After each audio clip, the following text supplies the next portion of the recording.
Action. Hey, it's Sabrina. I'm here with Deezer to talk about Espresso, Please Please Please, and more from my new album, Short and Sweet.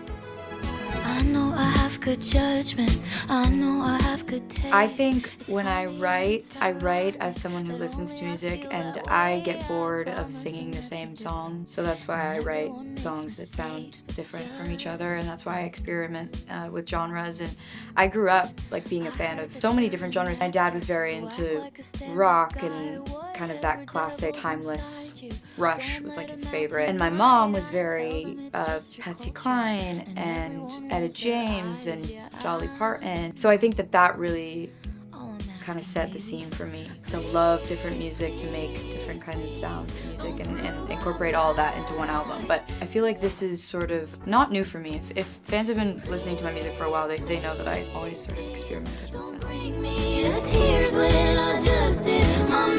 The album title was so exciting to me because it could be very literal or it could be more metaphorical if you tie it in with the songs and just the tone of all the songs. In my mind, I think that the album sort of feels like it's, I wouldn't say split into two, but I definitely think there's two more stronger perspectives to the album and sounds, and I like the duality of that title. I like the duality of myself. I like also that people that maybe don't know me are not gonna meet me and expect me to be tall. They're gonna know what they're getting.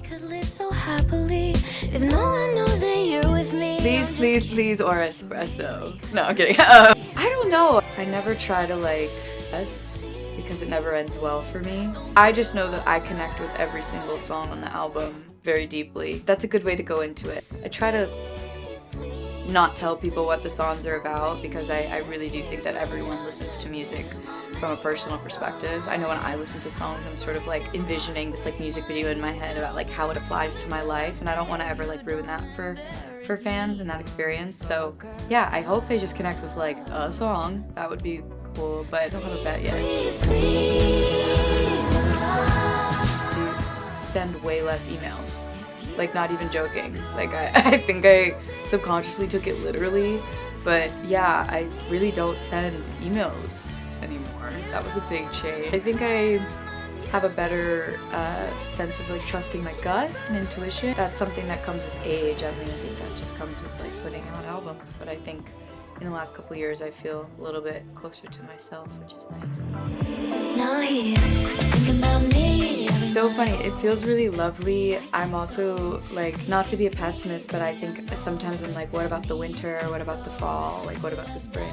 I hope it gets to last all year round. We have so many more seasons, but no, I think I never wrote it with that in mind. I wrote it because I loved the energy of the song. I wanted to put it out because of the time of year, and I felt like it was a really, really fun song for the summer, but the title is definitely one that has been placed by others, so I'm grateful for sure. I did write Espresso in France. I wrote it in a very, very small town. All there was a creperie, a church, and like a really mid grocery store. Basically nothing on the shelves. I was there for a good bit, and this was one of the songs I wrote when I was there. The track, which was produced by Julian Mineta, was very indicative of the place that we were in, and you could kind of feel the energy of like little French influence. At least I can. Unless the French disagree, then I also agree with whatever they say. Level!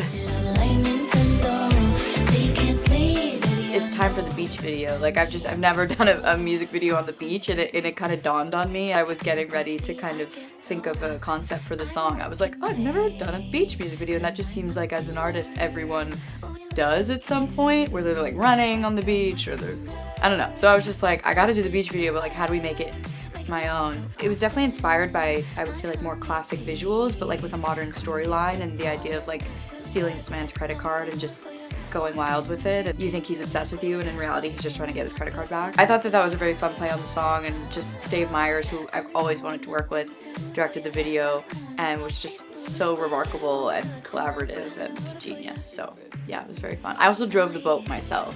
Don't have a boating license. I thought I was gonna die. Like, I actually was very scared because it was like an old vintage boat. There was no like button that I was just like supposed to press. I was like mouthing the words, there was like water in my face, this poor man on the back of the boat's about to fall off, and he's supposed to fall off, but like not all the time, and I was just like supposed to drive it.